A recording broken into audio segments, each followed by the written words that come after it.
Bienvenidos a Aula 21. Hoy tenemos 4 invitados muy especiales y 3 de ellos de Estados Unidos. ¿Qué vamos a hacer hoy, Nico? Pues Antonio, hoy vamos a hacer, yo creo, la cosa más internacional que hemos hecho en Aula 21. Llevamos poco, pero ya en el cuarto o quinto capítulo estamos trayendo a gente de Estados Unidos. Vamos a desmentir los clichés, las historias, aquello que se cree desde España, pero también lo que se cree de Estados Unidos. Yo creo que es un episodio muy especial porque mucha gente no sabe cómo realmente se vive allí. Por lo tanto, vamos a darle paso a alguien muy especial también al principio, ¿no? Sofía, ¿cómo crees que es tú la vida de un universitario en Estados Unidos? The typical American college life is often seen as a mix of independence, social events, and a lot of personal growth. You have the big campuses, dorm life, and a strong sense of community.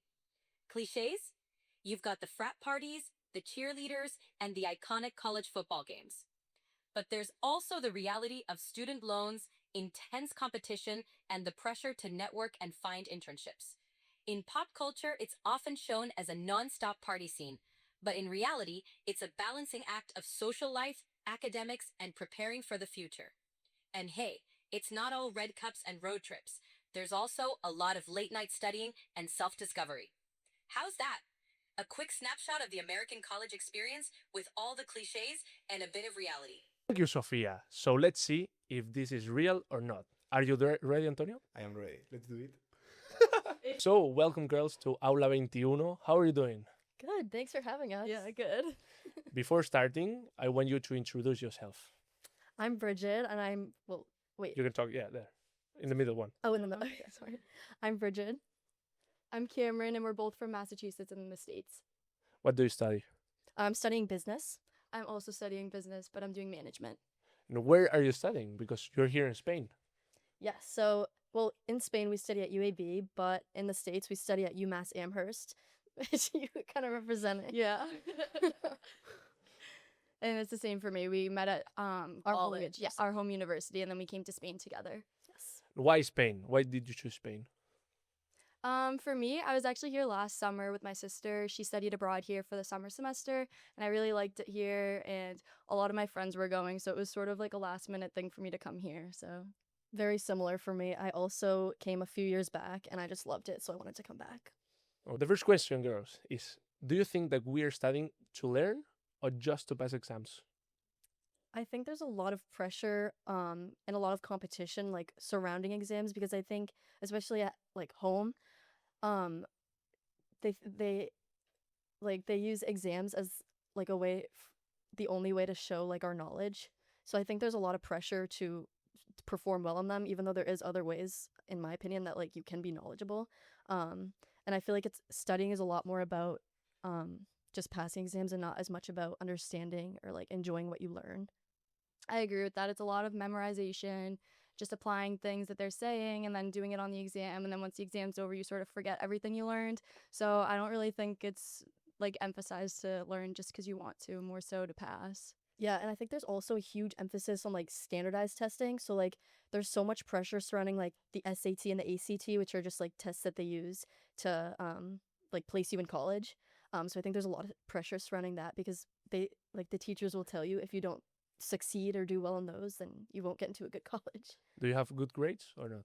Yeah, that's good grades. But you study? Yes, yeah. I think we both study a lot. We're good students. Yeah.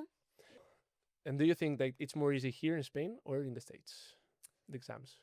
Did you did some exams here in Spain? We have, We've done yeah, a little bit. I think the expectations that the teachers have over here are a lot higher than at home. For here, I feel like it's not as much like guidance. They'll sort of just, or sometimes they don't even mention like an exam or like an assignment and then you're just expected to do it. Whereas at home, I feel like it's sort of emphasized over and over what has to be completed and like when exams are. So I definitely think it's more like free here, or I don't know. Yeah, and I think also here at home there's a lot of like busy work, so it's kind of just like work that I feel like isn't going to benefit you as much in the future. But here I feel like I've done a lot of I've done a lot of like presentations, which I think will help me a lot in the future because like as we said, we are business and I feel like you need a network, you need to be like better at speaking in some ways. So I feel like you do a lot more like collaborative learning and a lot of public speaking practice, which I think is very helpful. And I have a question. How about like in UAB, this exchange? How is it to be with your country colleagues? Is that okay? Yeah. But there's differences? You're similar? Yes. How is Yeah. it? Right. For us, I feel like we came here with a lot of people from like our home state and our home school, so that's been really comforting that we're going through like the experience together. It is like a little different meeting people from different states. I don't know. I feel like they just have like different like values and stuff that I guess are different than ours. Yeah, overall, I would say it's very similar. We all, I would say, like have a lot of similarities, but at the same time, like we come from all over the country. So like a lot of us, I think like the main two countries that or states that people come from are Massachusetts on the East Coast and then California on the West Coast. So we're like super far. But it's cool to like You are be- from? Massachusetts. Okay. So we're on the East Coast. Okay. Yeah. So I don't know if you know that, but here in Spain, we can't choose our subjects. We choose our degree, but Okay. not the subjects. So you can choose. Yeah. Is this good for you? Bad? I think it's good. I think it does. Since I'm interested in what I'm studying and all the things that I'm doing in the classes I'm taking, it does motivate me to do more of like just push myself harder to succeed because it is something that I want to do in the future. For me, I think it's good and bad. Going into like college and post high school, I didn't really know what I wanted to do, so I kind of just picked something and went with it because I wasn't really sure. So I don't know. Definitely, if you have a passion, like I know a lot of people growing up there, they want to be a doctor or a scientist or a lawyer. So that's definitely good for them. But for me, not really knowing what I want to do is a little bit difficult to navigate. Definitely a little pressure to like figure out what you want to do early on. Okay, here we have a thing that is called Saló del Enseñament. That it's like, you know, Mobile World Congress? No? Like, okay, it's like a conference Mhm. for students. Okay. But we have stands and you can go and ask, oh, how is this degree or how is this university? So Yeah. you have something like that there in States? Yeah, it's like career fairs. Like in high school, before you go to college, they have a lot of like advisors from the colleges in the area come to the school and talk about them with you. And then once you're at your university, they have like career fairs where you can like explore different like majors or paths, career paths. Again, the tricky question. Do you think that you choose the right degree? It's hard to say, but I mean, I feel like I like it, and it's a lot of the things in business, a lot of like the topics in business are pretty broad. It's pretty applicable to a lot of different career paths, I guess. So far I haven't really had any regrets, but yeah. I agree. I'm a management student, and so like no matter what I do, where I go, I feel like in any field you're always gonna have to manage some sort of aspect of your life. So I think it's a good degree for me. Okay, so thank you, girls. And be ready. It's okay, the high five, okay. I thought you want That to. was a high five. Yeah. Okay, wait, Oh, wait. okay. No, this will stay. Yeah, we don't cut. Okay. That's it. I thought you were going to make Thank you, girls, and be really ready for the game. Yeah, We're going to know the we're game. ready. Okay, thank you. Bueno, ahora me toca mi parte. No soy un experto en inglés, lo digo de antemano, but I will try. Hello, how are you? Doing pretty good. How are you? I'm fine, thank you. Nice to meet you. What's your name? My name is Ryan, and I'm from Colorado. And how old are you? I am 21 years old. And what are you studying now here in Spain? I am studying in Spain. I'm studying business, intercultural communication, and Spanish history Where? Where are you studying that? at the Universidad Autónoma de Barcelona. Okay, that's cool. Okay, let's start with the questions. And the first question is: do people in your country talk about failure openly? I think it really depends. I mean, I wouldn't feel like you'd go up to a stranger on the street in the United States and be like, man, I really screwed this thing up. But I feel like people you're comfortable with, so family members, just close associates, you will tend to, that's normally a good method to kind of talk about that failure, because I feel like people that don't have those outlets in the United States can kind of get pent up with all that failure, and then it causes some pretty negative mindsets to form. Okay, Ryan. And do you feel that your school provides resources for your mental health or not? Yeah, I study at the University of Colorado Boulder, and I think especially Boulder takes a lot more action into going for the resources that they spend on their students. And while I personally haven't used a lot of them, I've used more of the medical services at my university. I've known lots of people, and I've heard that the process is very easy, and there's a good ratio of like psychologists to students that are looking for help and whatnot.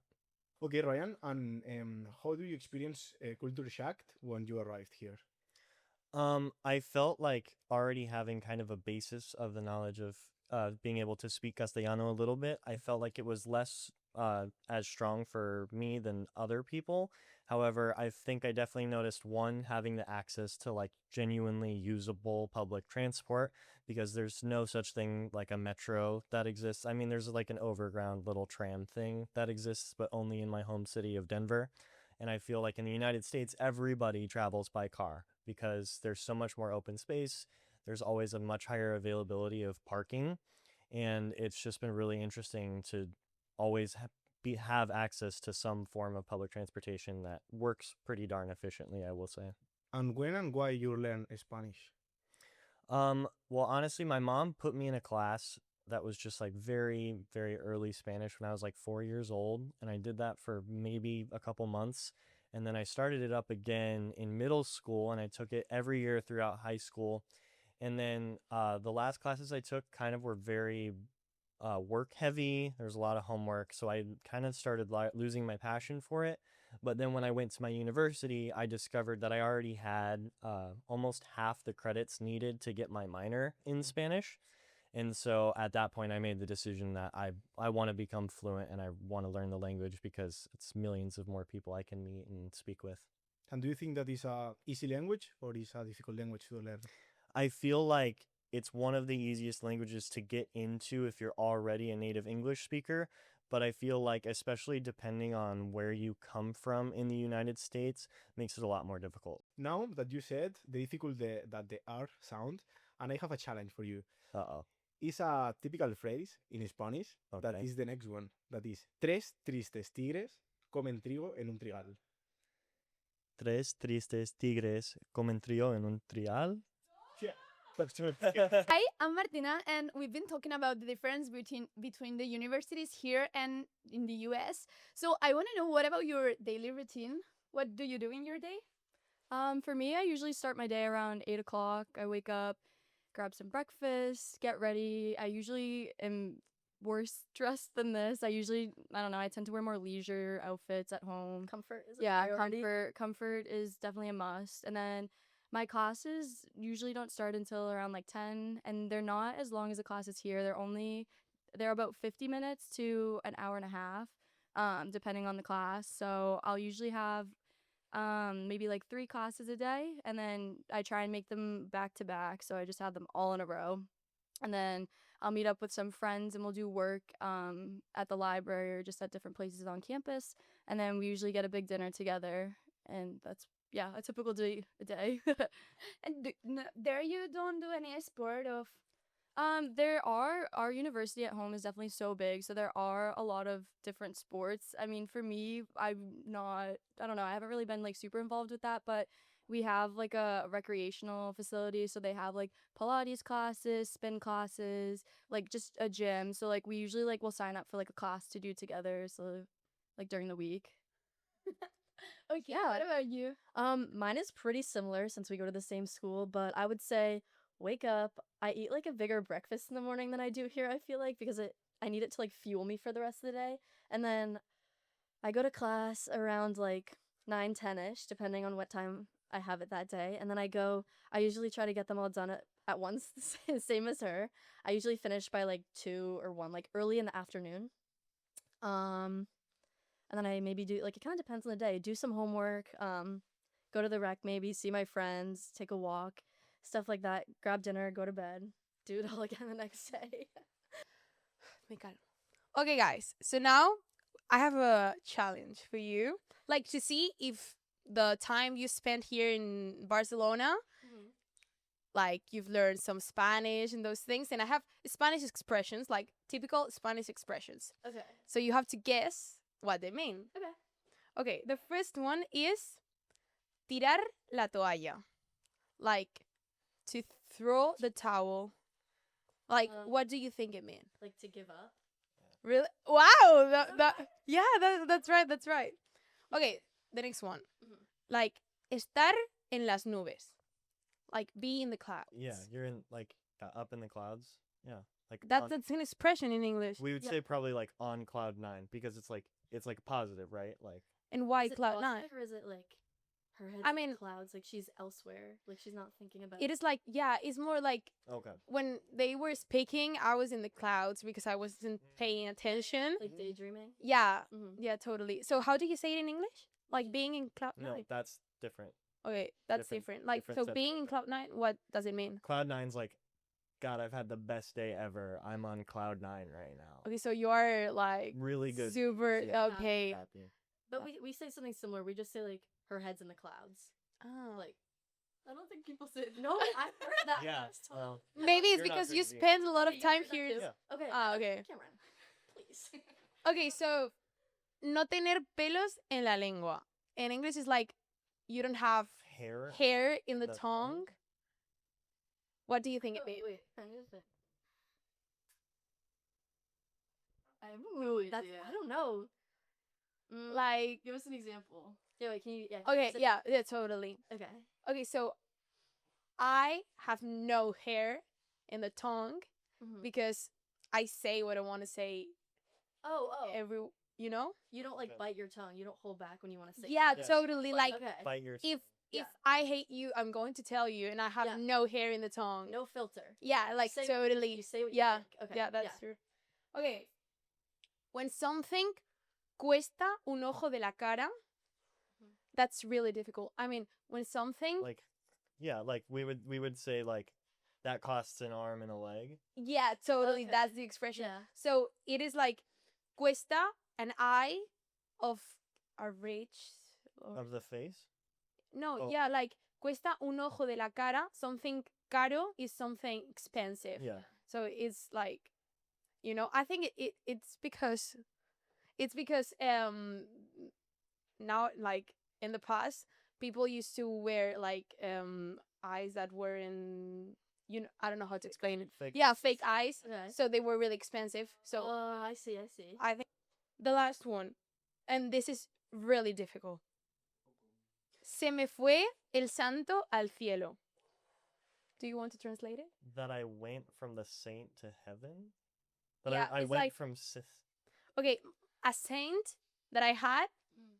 went to the sky, like Mm. al cielo. Mhm. Like, what do you think it means? Like, This is oh my god, I forgot to study my exam. Se me fue el santo al cielo. Like, my Like- saint went to But the it's sky. not like, but it's not like you forgot. Yes, Oh, it is. Oh, wait, It's it's like you forgot. it's like you forgot. Like, Completely you- left your yeah. mind. Yeah, like, Okay. se me fue el santo al cielo. It's like something really Like, It important. slipped my mind. I Is took- that what? Yes, is what that you'd one, say? that Okay, one. Yeah. I spaced it. Yeah. Okay, guys, so thank you so much. You've done no, how do you say it? You've done it. You've done it Yeah. so well. Yeah. It was a pleasure. It was a pleasure. Nice to have you here. Bueno, Antonio, qué ganas tenía ya de salir, ¿eh? Sí, hacía falta después de tantas horas editando. Ya primer plano has sacado de mi cara, ¿eh? Bueno, ¿qué te ha parecido el episodio? Buen episodio, algo diferente, ¿no crees? Yo creo que aquello que dicen, están muy lejos, hay mucha diferencia. Dentro de lo diferente tampoco somos tan diferentes, ¿no? No, o sea, yo creo que tenemos bastantes similitudes. Cuidado que estamos pasando por un andamio. Sí, nos vamos a comer aquí la escalera. Bastantes similitudes, yo creo que por edad y pues eso, estar a muchísimos kilómetros. Ha estado guay. Yo creo que la gente se va a estar preguntando por qué están caminando mientras se graban, ¿no? ¿Dónde estamos yendo? Estamos yendo a comer a Real Club Barcelona un poco tarde, se nos ha hecho un poco tarde, Sí. porque hemos estado editando, encima con el solecito que da vida al salir de la uni. Pero queremos demostraros lo cerca que está el RER de la uni, A saliendo a la menos de 2 derecha. minutos, exacto. O sea, por eso estamos haciendo la despedida aquí. A ¿Qué menos de más? 2 A mí me ha hecho mucha gracia la parte de Del concurso. del concurso, sí. Muy dinámico, esperemos que os haya gustado a vosotros también y queremos que dejéis en los comentarios o refranes o frases hechas que se nos hayan olvidado Poco se habla que hemos pillado el semáforo en verde. o también algunas que usen ellos, ¿no? Que no conozcamos. ¿Qué más, Antonio? Tenemos el RER ahí ya. O sea, Ya estamos casi. Ha sido un experimento eso, porque queríamos mostraros a la vez que despedíamos el capítulo, así que si conseguimos llegar antes de los 2 minutos cuadrará todo con los 21, y si no, Sí. Si no, pues documental de animales, que yo creo que a lo mejor cae, que documental de animales. ¿qué más hay que comentarles? Candela, ¿no? Candela, yo creo que nueva incorporación y muy buena nueva incorporación. Lo está haciendo muy bien Todo el mundo en los comentarios poniendo aplausos también, para Candela. anunciando la llegada de Candela. Pues ya estamos Mira, casi, mira, ¿eh? mira, Ya llegamos. mira, Ya llegamos, a ver. Pero yo creo que malas noticias, Oh, oh. que está cerrado, ¿no? Está cerrado. Y está Antonio. cerrado porque ¿Qué? el horario es hasta las 4 de la tarde. El horario es hasta las 4 de la tarde, por lo tanto nos hemos quedado sin comer. Que me quedo sin comer. Pero bueno, no pasa nada. Aquí tenéis el RER. Enseña el RER. RER 55. Aquí está. Y la uni está allá atrás. Así que mira, 2 minutos Cortamos. cronado. ¡Chao!